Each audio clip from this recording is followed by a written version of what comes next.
This is an unofficial, fan-made audiobook. All original stories are owned by Wizards of the Coast. If you are enjoying these stories, please consider subscribing to my Patreon over at patreon.com/voxoraculum for some special patron-exclusive content. Thanks. On with the story. Rowan, I hope this finds you... I can't say it'll find you well, when I know that you aren't.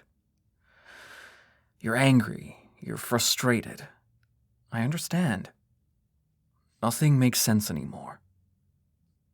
Since you left, I've worried about you every day. Losing control at the mountain, taking off.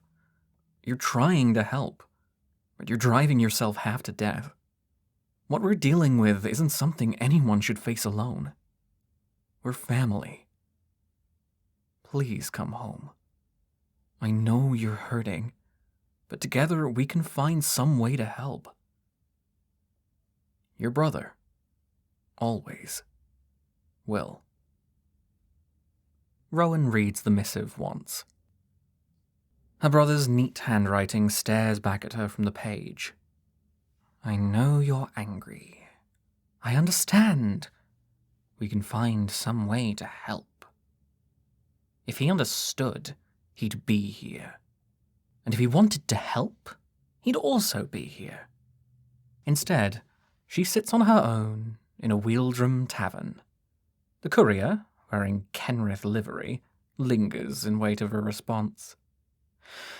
She tries to think of one. I'm right to be angry. Our world is collapsing around us and we don't have any clear answers. You want to sit at home and wait for them to show up? I'm tired of waiting. Why does that make you so afraid of me? The messenger approaches. Rowan still has an empty page before her. She folds it in 3, then hands it to her brother's servant. Give him this, and tell him to come find me if he's serious. A curt smile, a nod. The messenger leaves. Rowan returns to her drink, seeing in it her own reflection. The face that had so frightened Will at the mountain. Doesn't look so frightening to her. What remains of Ardenvale awaits the knight errant. A veil of mist lays over the hills and valleys, concealing the metal bodies beneath. If she takes a false step, she will tumble from her horse into a trench of Phyrexians. As she nears the castle, she sees more and more of the wicked slumber's violet swirl. By the time she stands at the shattered gates, she must take great care where her feet fall. Yet, Rowan does not take great care. A blast of lightning widens a hole in the great oaken gates. She steps through, the scent of burning wood clinging to her cloak, and climbs the violet-cloaked stairs. She makes it only 5 steps before she sees the knights. Worthy they are, though their armour bears the patina of ill use, each as strong and stout as they had been last Rowan saw them. For she knows these helms, these suits of plate, these people. Her comrades stand with weapons at the ready. Worst of all, each one is bedecked in the slumber's mist. Like the strings of an unseen puppeteer, it rises from every limb and weapon. While the knights themselves do not move, the mist is more than canny enough to move them. An arrow fired by one of her former archery instructors misses her by a coin's breadth. Must this war continue to take from her? Her chest aches. It's me, she calls to them. It's Ro! Wake up! Another arrow fired. This one struck down in mid-flight. The lump in Rowan's throat grows. Fighting seems the only option. Readying her blade, she begins her climb through the melee. Sir Saxon, a ranger of generous heart, and Sir Joshua the beast tamer once spent all their waking hours together. The same is true now that the sleep has taken them. Saxon swings his bone axe, a blow she must parry. Joshua seizes the opening to bring his warhammer down on her leg. pain ignites her vision. The old headache returns, as if summoned. Rowan scrambles away from Joshua. Aiming at his feet and Saxon's, she channels another blast. Both men are thrown from their feet, metal clattering as they hit the wall nearby. Slumber keeps their bodies limp. In this case, a good thing. Staying limp is the best way to avoid injury at times like that. Sir Joshua told her so. Head ringing, sorrows heavy as a crown, she ducks another oncoming arrow. Swords, hammers, sickles, and clubs all rise to meet her on the stair. Her old companions do their best to break her bones. Weaving around them is the best thing she can do, but that won't suffice in every case. More than once she's forced to let out another blast. Each one leaves behind a bigger crater than the last. And each one feels more thrilling. She'd like to deny it, but that is the truth of the matter. Even as she worries for her friends, she finds her blood singing with the melody this new power's brought her.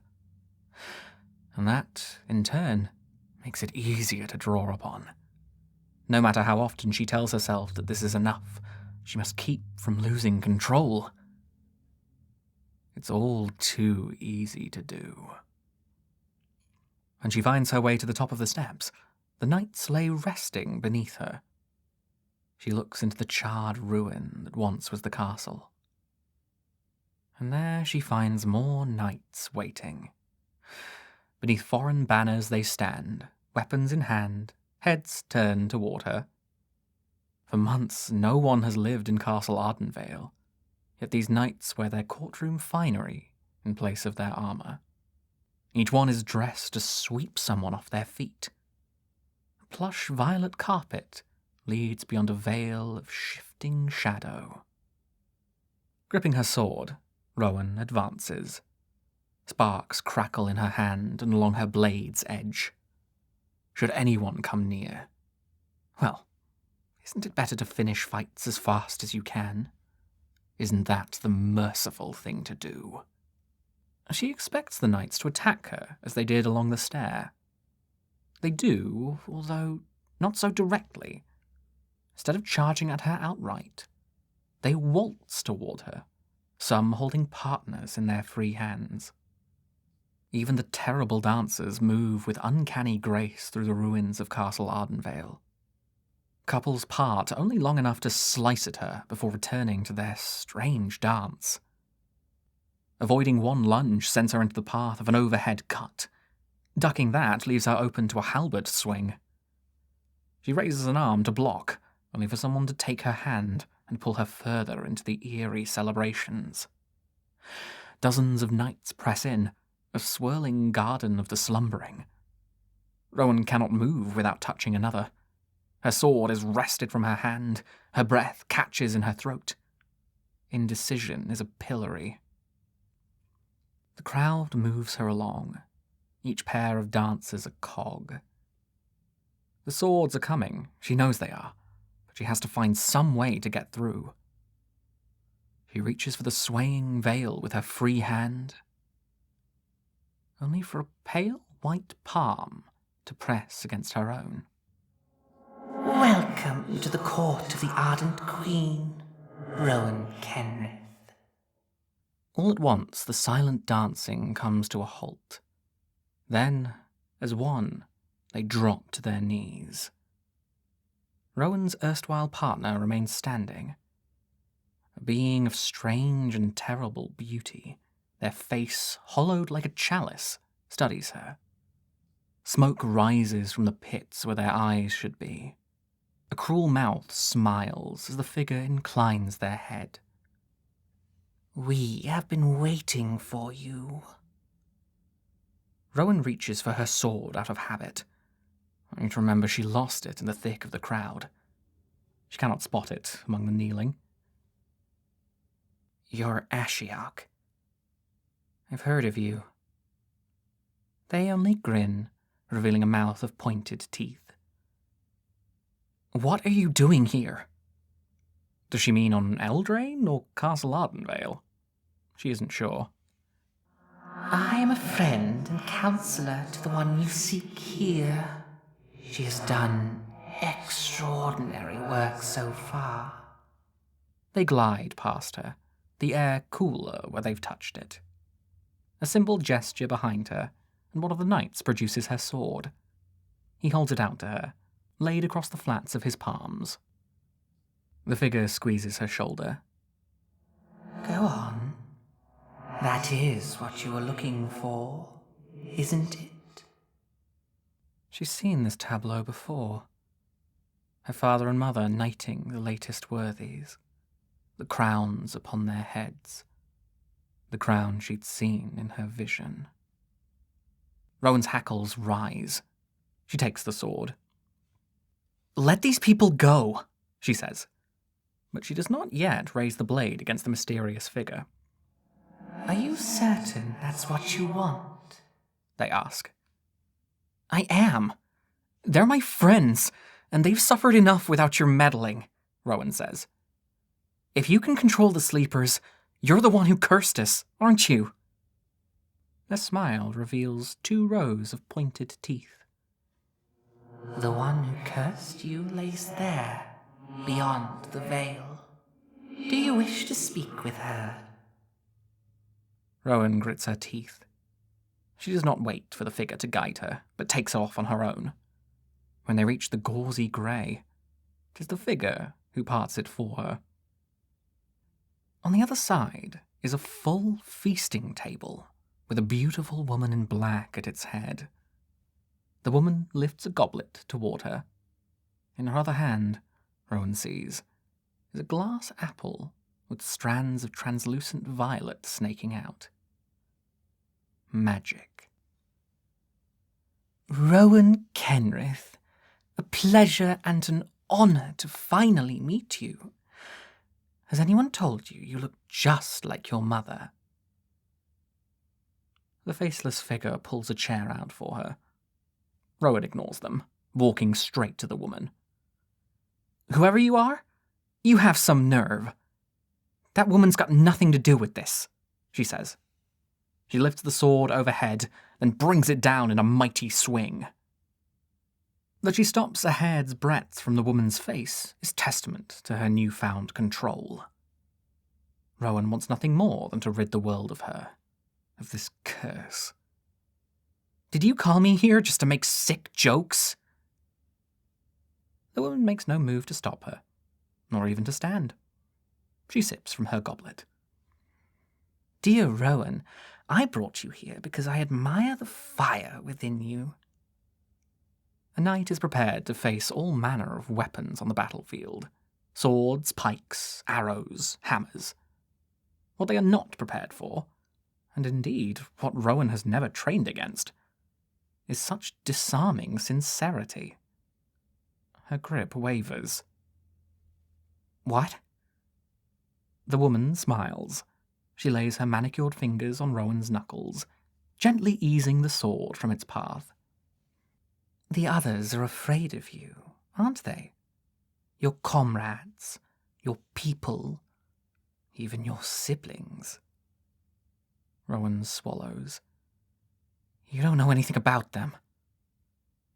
Yet you haven't told me I'm wrong, the woman says. She never looks away. Her eyes are rich as mead. Your father's family tells you that you've changed. Your brother hardly recognizes you. You're in awful pain, and yet all he can seem to do is try to fix you. Isn't that right, darling? Rowan's mouth opens. She cannot force any words to come out. The woman rises to her feet. Rowan lets her. Just as her mother had so many times, she clears a shock of hair from Rowan's face. I know what it's like to have your family turn their backs on you, but I won't. Why does it feel like this? To be seen in this way? Rowan's breathing is shakier than she'd like to admit. You've been working so hard to keep everyone safe.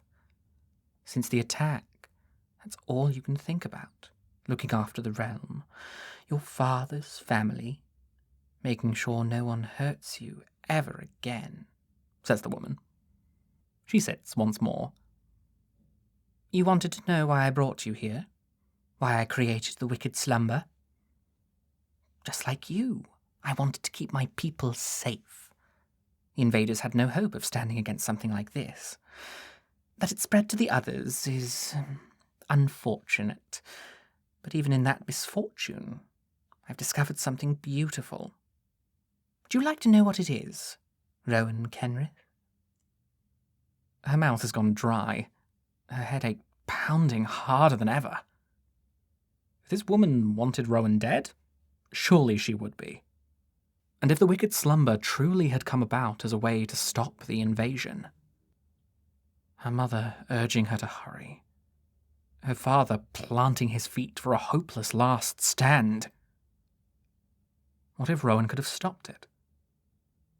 What if she could have put the invaders to sleep, as this woman had? I would, she says. I would like to know. The woman's smile is warm as spiced wine. She turns to the stranger. Ashiok, If you would. A blink, a moment of darkness, no more than that. When she opens her eyes again, her parents are standing at the woman's side. There is her father, whole as he'd been in the vision. Her mother, beaming and proud. Rowan, for whom words have failed, rushes into the arms of her parents.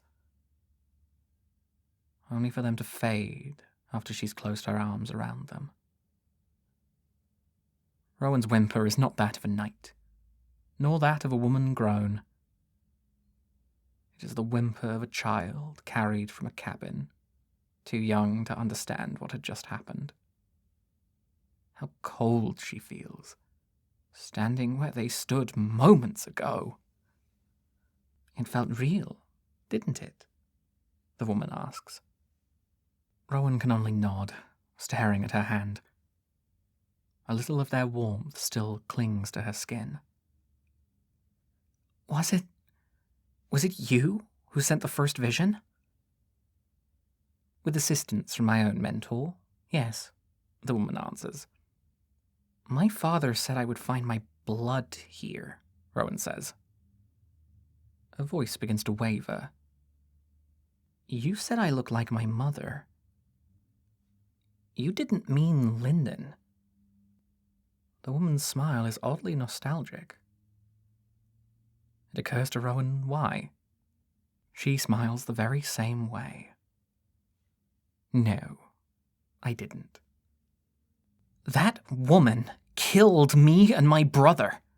She was going to drink our blood, Rowan says. Every word is a cut. My sisters have never been known for their wisdom. Only their ambition, the woman says. Your mother was the cruelest of us.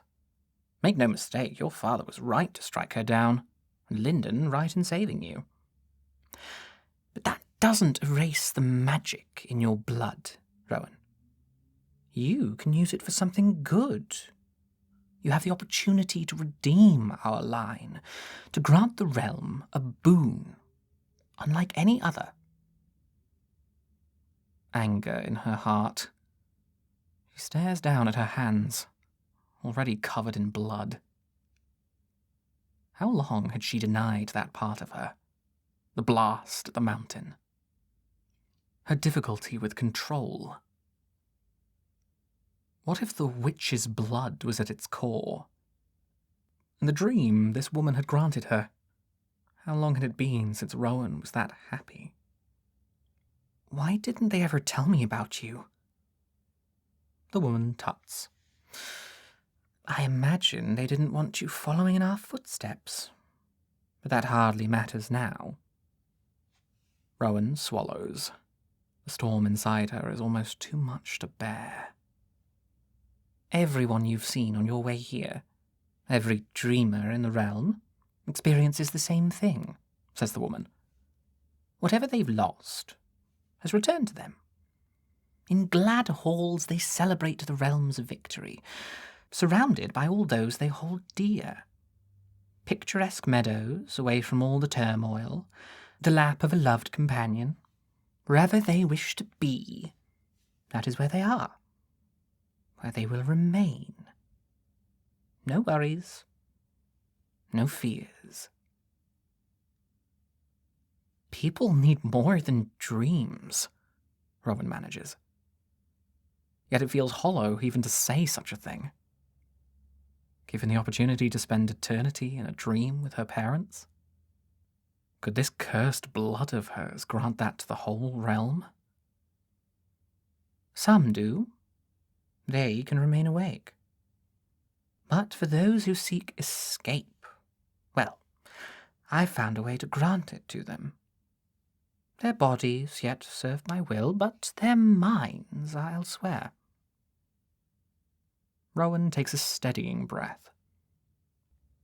The slumber doesn't pick and choose who it takes. You aren't approaching them one by one and asking, whatever your will is. My will is the same as yours, Rowan. I want to keep the realm safe. I want to lead it.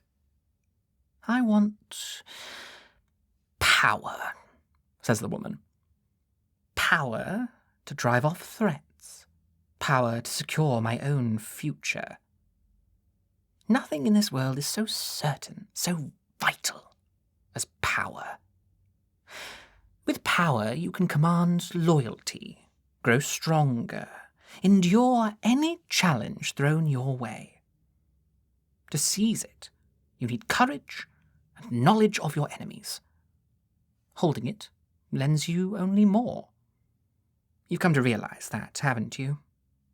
It's the reason no one respects your brother, and the reason they fear you. You've too much of my sister in you for their tastes, but I know your potential. I can be there for you, the way I never was for her. Rowan's eyes fall to the ground, to the tiles she'd helped her father pick during the castle's last renovation. She liked the sunburst designs. People respected her parents. They were fine warriors, kind of heart, and had earned their places. What had Will done? He is kind of heart, but without the rest, would anyone? And isn't keeping people happy the kindest thing she could possibly do? To say nothing of all this woman, her aunt, has done for the realm. Before coming here, Rowan thought the slumber was a curse, but now she sees what a blessing it can be. The realm's lost so much. Isn't ensuring that it stays whole the right thing? The gallant thing. And while her subjects slumber, she can see to their well-being. With an army of sleepers like this, they could unite the realm. They could turn the curse of their birth into something beautiful. You understand, don't you? The woman says. I knew you would. Rowan presses her eyes shut. She can fix it. She can fix everything, if only she could. Can you teach me? To bring people peace in this way, to keep them safe. Can you teach me how to planeswalk again? The spark is gone, says Ashiok, their voice a long, drawn-out hiss. For you, and for many others. The woman rises, grinning. But the rest will be my pleasure. Every ruler needs an heir. She, too, opens her arms. My name is Ariette, darling. Welcome home. As Rowan lays her head on Ariette's shoulder, She allows herself to relax for the first time in months. She wonders, just how long has it been since anyone understood her like this? All you have to do is keep from looking down. Easy for you to say, you've done this before, Ruby shouts. Halfway up as they are, Ruby is clinging to the stalk as if it owes her money. It sort of does. Peter couldn't make it up the tree with his injuries, but he did give them all his savings so they could hire a guide. That guide, Troyan, is way up ahead of them. He stands on a leaf the size of a paddock, watching Kellan and Ruby climb. That's not true. I've never climbed a beanstalk. Not once. You said you were an expert climber, Kellan shouts. He is thin enough that it hurts him to do so. Troyan looks like a beanstalk climber, blue-skinned and dashing, clad in punchy green and blue, some strange mythical creature with too many arms painted on his coat. The sign he carried even said, "Professional Wanderer and Adventurer." That had been the whole reason they hired him. Well, that and how confident he was when they asked him if he knew how to get up the beanstalk. I am, he says. Climbed plenty of spires in my day, won every competition there was to be had. A beanstalk's a pleasant change of pace. Kellan frowns. His arms hurt, his shoulders ache. He's finding it hard to breathe. But somehow Troyan is doing just fine, despite being higher up. We hired you to help us. Yeah, Ruby says. Do your job. Troyan sighs. All right, you got a point, he says. He sits down on the edge of the leaf, then moves his heavy pack to his lap. From it, he pulls 2 glass vials full of oily, slick liquid. The stopper's covered in bulbous warts. I was saving these for a tough time. They're hard to come by around here, you know. But since you're paying me so well... Don't sound so smug about it, Ruby chides. I guess I can spare 2, Troyan finishes. But you'll have to get here first. Ruby groans, and Kellan echoes her. Being a hero isn't all it's cracked up to be. But he has to admit, he's curious about just what those potions do. He puts his all into it. 15 minutes of muscle-burning effort, and he crests the leaf. Troyan is kind enough to help him up. He tosses Kellan the vial. With the cap removed, bubbles float onto his skin. One lands on his nose. When it bursts, he smells swamp water and feels a slight buzzing in his throat. Kellan can no more keep from drinking it than a sheep could keep from grazing. He downs it in a thirsty instant. His tongue is the first thing to change. Tingling gives way to a stretching sensation, and soon it rolls out of his mouth like a knight's unfurled banner. Next comes his skin, oozing and slick. Then a sort of pent-up energy in his legs. When he opens his mouth, all that comes out is a greasy croak. Kellan chuckles. Pretty cool, huh? Don't worry, it's only temporary, Troyan says. He gestures to the open air above them. Go on, jump. Just make sure to mind the landing. Ruby's hand crests the leaf. Kellan helps her up. On seeing his now bulbous eyes, his lolling tongue, she starts. What did you do to my friend? She asks Troyan. Ruby, don't worry. I'm fine, Kellan says. He smiles to drive home the point. I think maybe we can jump all the way up if we drink these. Ruby squints at them both in turn. You're asking me to believe a lot there. Kellan holds the other vial up. He's got frogification in a bottle. I think we can trust him on this one, he says. If you're going to get up there, you need to get jumping, Troyan cuts in. Ruby sighs. She glances at the vial, then shakes her head. I'll hold on to you, Kellan. If these things are hard to come by, then we'll be better off saving them. Turn around. Kellan does as he's told. Where'd you get this, anyway? Did a witch make them for you? A pause as Ruby climbs on, piggyback style. Wait, you aren't Fae, are you? Troyan laughs. No, not at all. Pay me a little more and perhaps I'll tell you how I found them. Skinflint, Ruby mutters. I heard that. Kellan laughs. High up as they are, he isn't afraid to look down. Not when he feels like this. Whether by lightning's grace or by some other unseen mechanism, he feels alive. When was the last time he was around such friendly people? People who weren't his family. Ready? He asks. Ready. Kellan, farm boy from Orrinshire, leaps to the sky. The sky lowers to meet him. Bubbles of swamp water spring from his feet, propelling them higher and higher. A ribbit hits his ears only after they've broken through the clouds. On the other side, a moonlit castle awaits. Hurtling toward the ground is less frightening when the ground's close by.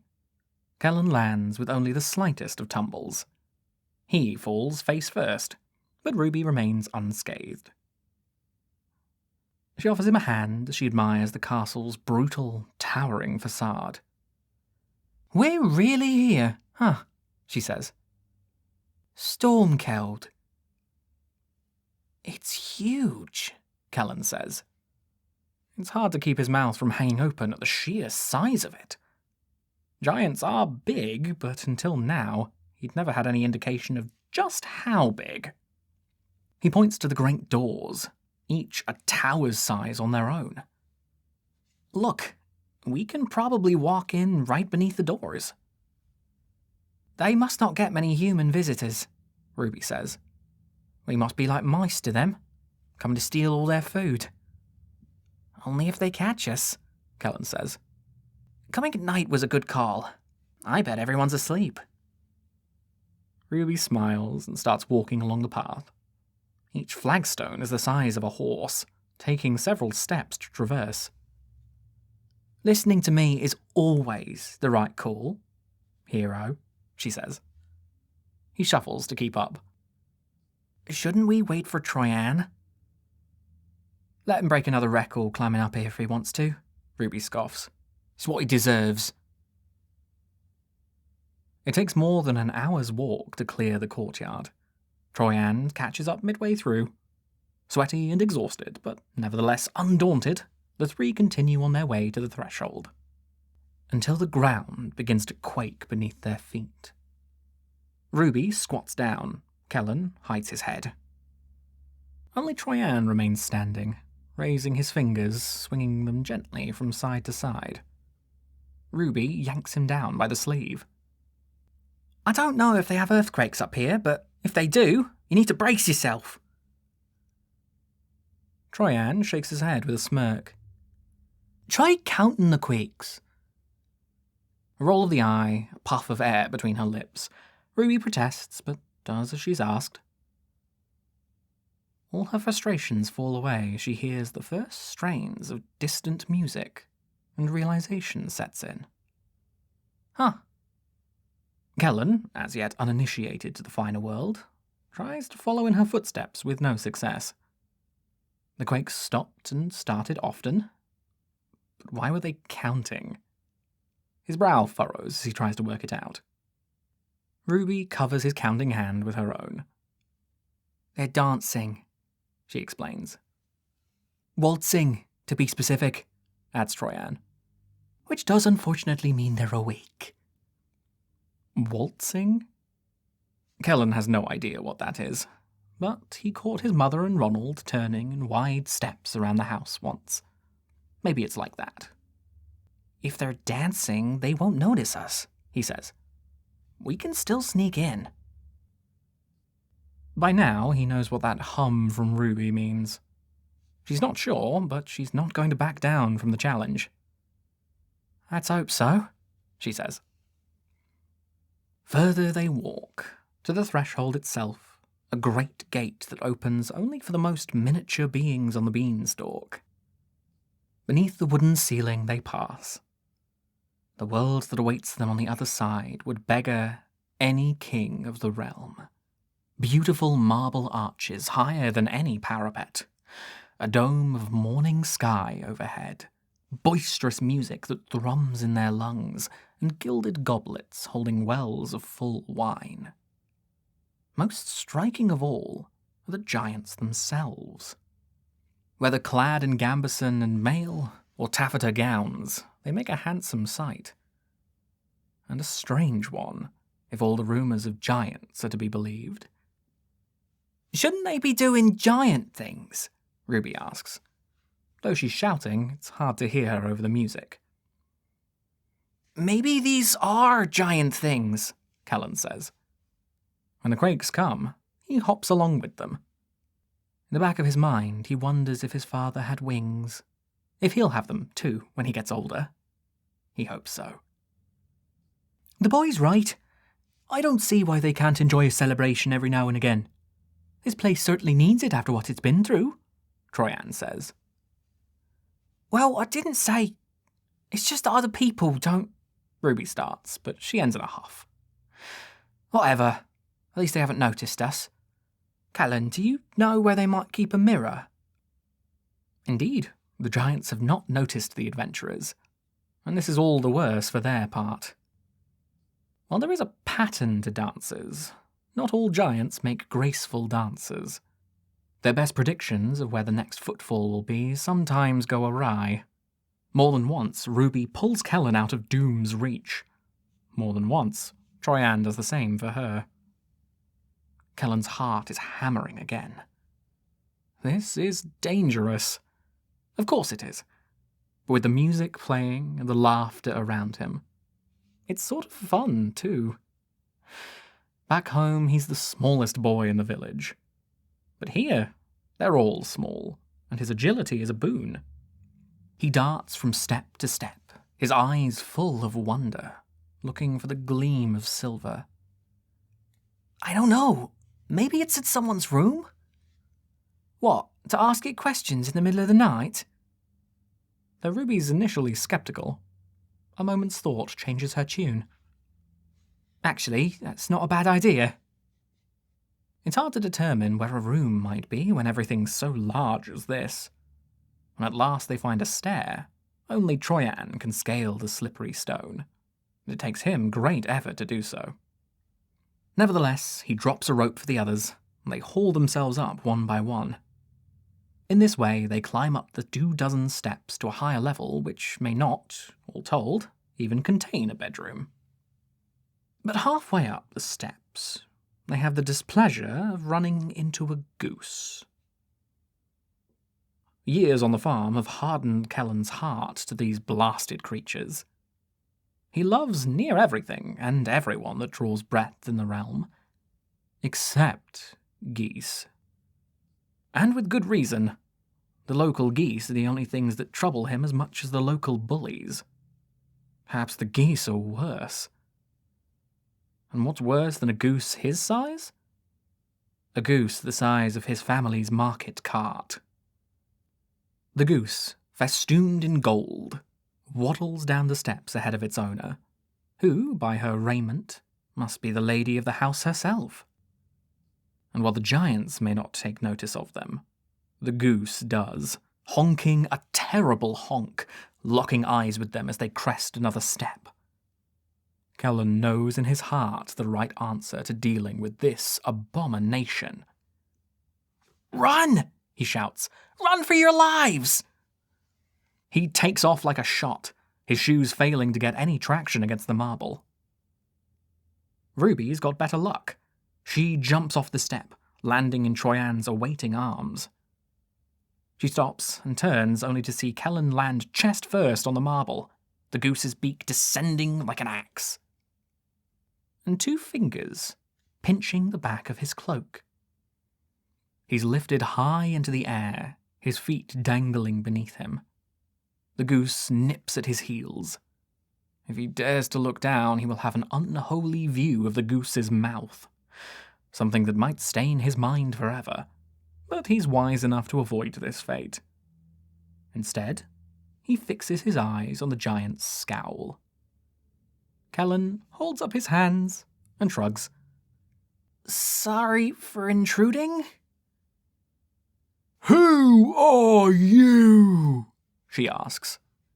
The force of her speech sends him swaying.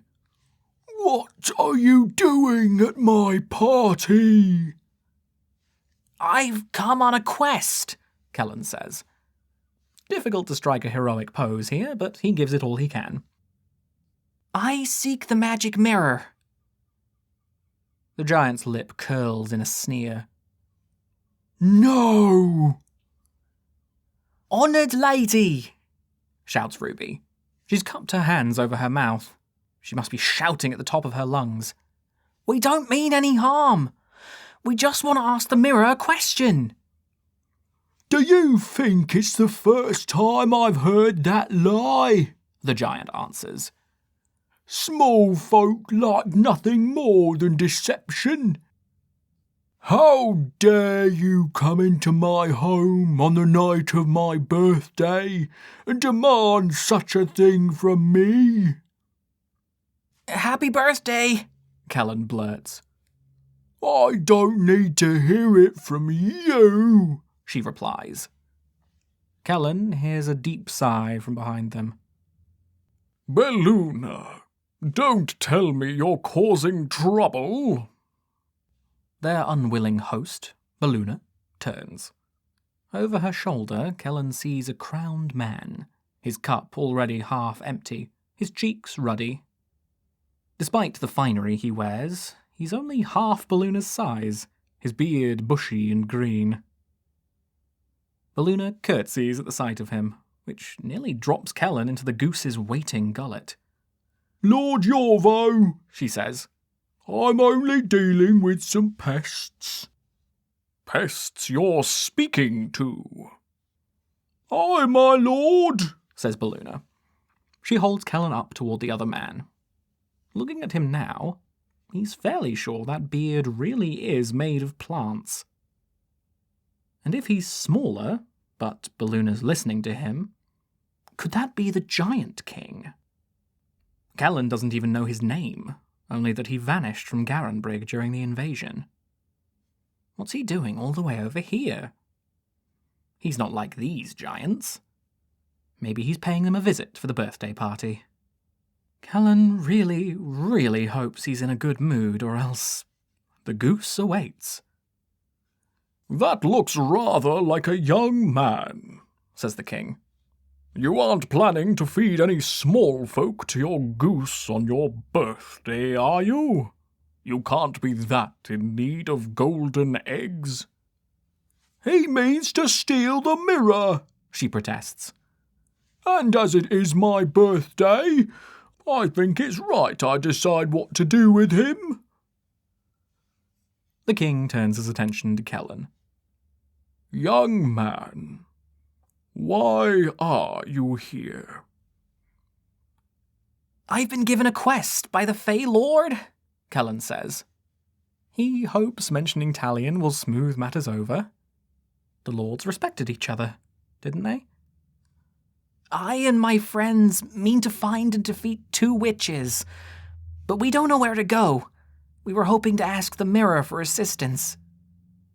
The king nods, stroking his beard. "Consider you and yours my guests at this party." Kellan grins. "Of course," he says.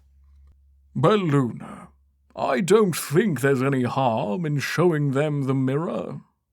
There's no way they could possibly move it with only 3 of them, and, well, they are guests now."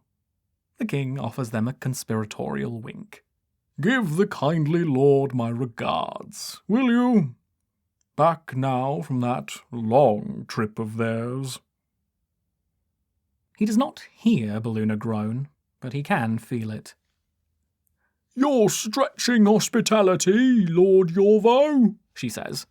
but I can see your point. The king passes, patting the goose's head as he goes. Baluna sets Kellan down in the palm of her hand. She carefully picks up the others and sets them there too, and starts walking with nary a word. Her gait is so wide that they reach their destination in mere moments. It is, indeed, a bedroom. She sets them down in front of the mirror and crosses her arms. Make this quick, she says. You're lucky Albiorix won't be eating you tonight. Who names a goose Albiorix? Ruby mutters. Kellan stifles a shudder and approaches the mirror. The boy he sees there, cloaked, already a little leaner from travel, seems larger than the boy he was only a few weeks ago. More like a hero. Oh, great mirror, he says. Where can I find the witch Hilda? Nothing happens. Kellan frowns. You have to tell it something it doesn't know, manling, Baluna says. The mirror doesn't just spit out valuable information for free. Something it's never heard before, Troyan repeats. He sets a hand on Kellan's shoulder. Mirror of Indralon, my name's Troyan, and I wasn't born here in Eldraine. What? Ruby says, but the magic is starting to work. Winter's own breath fogs the silvery surface. Kellan feels compelled to reach forward and wipe it away. Beneath the condensation, he sees a castle of ice, faceted and glittering, resting atop a rocky cliff. Wait, I think I know that place. Loch Larrant. My brother used to take me fishing there, Ruby says. She frowns. But there wasn't any ice there when we went before the war. How'd she build something like that so fast? I don't know, says Kellan. But if you'll lead the way, then maybe we can find out.